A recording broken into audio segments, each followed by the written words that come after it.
Hello everyone, I am Snehil and I welcome you all on this platform शिक्षा with Snehil. Recently CUET PG 2025 के application forms out हुए हैं। अगर आप admission लेना चाहते हैं किसी भी PG कोर्स में तो आपको ये फॉर्म ज़रूर भरना चाहिए।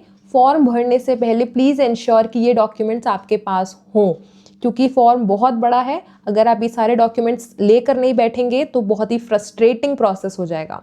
चलिए सबसे पहले वो डॉक्यूमेंट्स देखते हैं जिनको आपको करना पड़ेगा अपलोड। पहली है फोटोग्राफ, सेकंड सिग्नेचर आपकी, थर्ड PWD सर्टिफिकेट, लेकिन ये सिर्फ उन लोगों के लिए जिनके लिए एप्लीकेबल है, यानी जो पर्सन्स विद डिसेबिलिटी हैं बस वो। एंड फोर्थ है आपका कास्ट सर्टिफिकेट।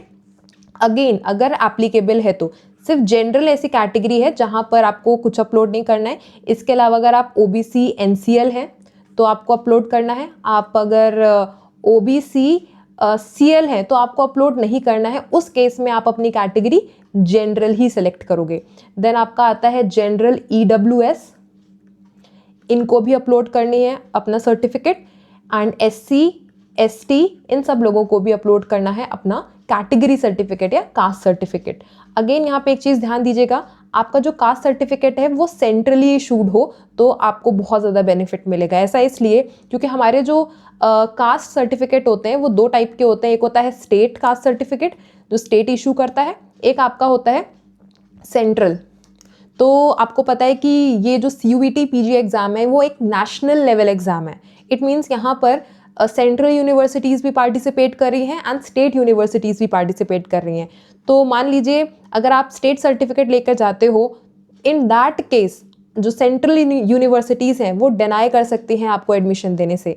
इसलिए to be on safer side आपको सेंट्रल सर्टिफिकेट लेके जाना है अपना कास्ट का। ठीक है, आपको यहाँ अपलोड भी सेंटर का ही सर्टिफिकेट करना है। ऐसा इसलिए इस केस में आपको सेंट्रल यूनिवर्सिटीज़ में भी एडमिशन मिलेगा एंड स्टेट में भी मिलेगा। एक चीज़ मैं यहाँ क्लियर करना चाहूँगी, देखिए एडमिशन तो आपको कोई डिनाई नहीं करेगा, आपको स्टेट में भी मिलेगा सेंटर में भी मिलेगा, लेकिन जो बेनिफिट है आपका, जो बेनिफिट है आपके कास्ट सर्टिफिकेट का वो तभी मिलेगा जब वो आप सही जगह लगाओगे। अगर आप सेंटर का लेके जाते हो सर्टिफिकेट अपना कास्ट का तो आपको अपनी कास्ट का बेनिफिट स्टेट वाली में भी मिल जाएगा, सेंटर वाले में भी। लेकिन मान लीजिए आप सिर्फ स्टेट वाला लेकर जाते हो तो आपको जो स्टेट यूनिवर्सिटीज़ हैं वो तो आपको आपकी कास्ट का बेनिफिट देंगी, लेकिन अगर आप सेंटर में जाते हो तो वो आपको आपकी कास्ट का बेनिफिट नहीं देंगी। एडमिशन आपका हो जाएगा, ठीक है, लेकिन एज ए जनरल मान के होगा, तो आपको अपनी कास्ट का यहाँ पे बेनिफिट नहीं मिलेगा। तो इसका ध्यान रखिएगा।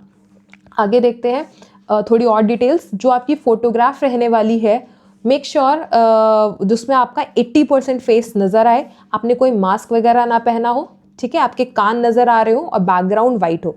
फोटोग्राफ कलर्ड भी हो सकती है, ब्लैक एंड वाइट भी हो सकती है, वो आपकी चॉइस है।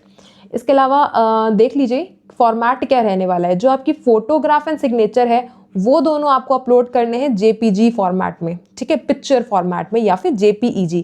इसके अलावा मैंने आपको एक बताया PWD सर्टिफिकेट एंड आपका जो कास्ट या कैटेगरी सर्टिफिकेट है, ये दोनों आपके होंगे PDF फॉर्मेट में, और ये photograph and signature JPG format में। एक बार रेंज देख लेते हैं कि कितनी होनी चाहिए। अगर मैं आपसे फ़ोटोग्राफ की बात करूं, इसकी रेंज होनी चाहिए 10 KB टू 200 KB। अगर इसके आप बाहर है, इस रेंज के बाहर, तो जो आपका पोर्टल है वो एक्सेप्ट ही नहीं करेगा आपका डॉक्यूमेंट। देन सिग्नेचर देखते हैं 4 KB टू 30 KB। एंड आपका ये जो PWD का सर्टिफिकेट है उसकी है रेंज 10 KB टू 300 KB। एक बार कास्ट सर्टिफिकेट का भी देख लेते हैं। ये देखिए कास्ट सर्टिफिकेट की रेंज आपको दी गई है 50 टू 300। और ये कैसे कंप्रेस करने हैं आपके डॉक्यूमेंट्स को, आप इन दोनों वेबसाइट पर विजिट कर सकते हैं। इनके लिंक मैं आपको डिस्क्रिप्शन में दे दूंगी। ये इमेज के लिए है and this one is for PDF। अब देखते हैं वो डॉक्यूमेंट्स जो आपको अपलोड तो नहीं करने हैं, लेकिन ये डॉक्यूमेंट्स की डिटेल्स आपको भरनी है, तो फॉर्म भरते टाइम इनको लेकर ही बैठना। फर्स्ट है ID प्रूफ। आपके पास एक ID प्रूफ होना चाहिए, वो आपको ID नंबर डालना पड़ेगा। रजिस्ट्रेशन के टाइम भी इसकी ज़रूरत पड़ेगी, जब आप एप्लीकेशन फॉर्म फिल करोगे तब भी इसकी ज़रूरत पड़ेगी। अगला देखिए क्या, अगला आपका कास्ट सर्टिफिकेट है। कास्ट सर्टिफिकेट आपको अपलोड भी करना है प्लस उसकी डिटेल्स भी आपको डालनी है। यहाँ पर आपका जो कास्ट सर्टिफिकेट होता है उसके यहाँ साइड में आपका एक नंबर लिखा होता है, आपका जो सर्टिफिकेट नंबर है वो मेंशन होता है, वो आपको इस जगह लिखना है। देन आपके कास्ट सर्टिफिकेट में ही एक डेट मेंशन होती है, वो होती है इशू डेट। आपको ये कास्ट सर्टिफिकेट इशू कब किया गया वो भी आपको यहाँ पर फिल करना है। देन यहाँ पे वो अथॉरिटी का नाम लिखना है जिसने आपको ये कास्ट सर्टिफिकेट दिया है, वो अथॉरिटी भी यहाँ पर लिखी होती है। आगे चलते हैं, देखिए ये कैटेगरीज आपको शो होंगी। देन 10th एंड 12th की मार्कशीट, ये दोनों लेकर बैठिएगा। दोनों का आपको ईयर ऑफ पासिंग लिखना पड़ेगा, क्या रहा है, आपका बोर्ड क्या था उसका नाम लिखना पड़ेगा, आप किस स्कूल से पढ़े थे उस स्कूल का नाम मेंशन करना पड़ेगा, प्लस रोल नंबर ऑल्सो, सबसे इंपॉर्टेंट रोल नंबर दोनों के लिखने हैं 10th एंड 12th की मार्कशीट के। फिर यहाँ पे आपको एक ऑप्शन नीचे साइड मिलेगा रिजल्ट मोड का, ये देखिए रिजल्ट मोड। रिजल्ट मोड में दो मोड आपको दिखेंगे, एक होगा CGPA एंड दूसरा होगा आपका परसेंटेज। आपको इन दोनों में से कोई एक सेलेक्ट करना पड़ेगा। जैसे ही आप एक सेलेक्ट करोगे तो आपको कुछ ऐसा बन के आने लगेगा नीचे साइड। जैसे फॉर एग्जांपल मैंने CGPA सेलेक्ट किया तो यहाँ पर मुझे फिल करना पड़ेगा मैक्सिमम CGPA पॉइंट कितने थे, 10 फॉर एग्जांपल, उसमें से आपके कितने आए, फॉर एग्जांपल 9.8। अब आपसे पूछा जाएगा कि उसको आप परसेंटेज में कन्वर्ट करो।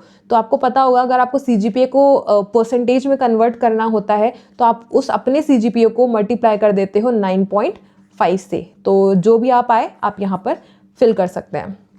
ग्रेजुएशन में देखिए, ग्रेजुएशन में भी सेम सारी डिटेल्स आपको फिल करनी है, क्या ईयर था, कौन सी यूनिवर्सिटी से किया है, आपके इंस्टीट्यूट का क्या नाम है। लेकिन यहाँ पर एक चीज़ नोट करिए, पास स्टेटस भी आपको भरना है। पास स्टेटस में या तो आप पास्ड होंगे, या तो आपने ग्रेजुएशन कंप्लीट कर ली होगी, या फिर आप अपीयरिंग होंगे। अपीयरिंग का यहाँ मतलब है कि आप लास्ट ईयर में हैं अपने ग्रेजुएशन के, ठीक है, आपका बस रिजल्ट अवेटेड है या फिर आपने पेपर नहीं दिए हैं, लेकिन इस साल आपका पूरा हो जाने वाला है, ठीक है।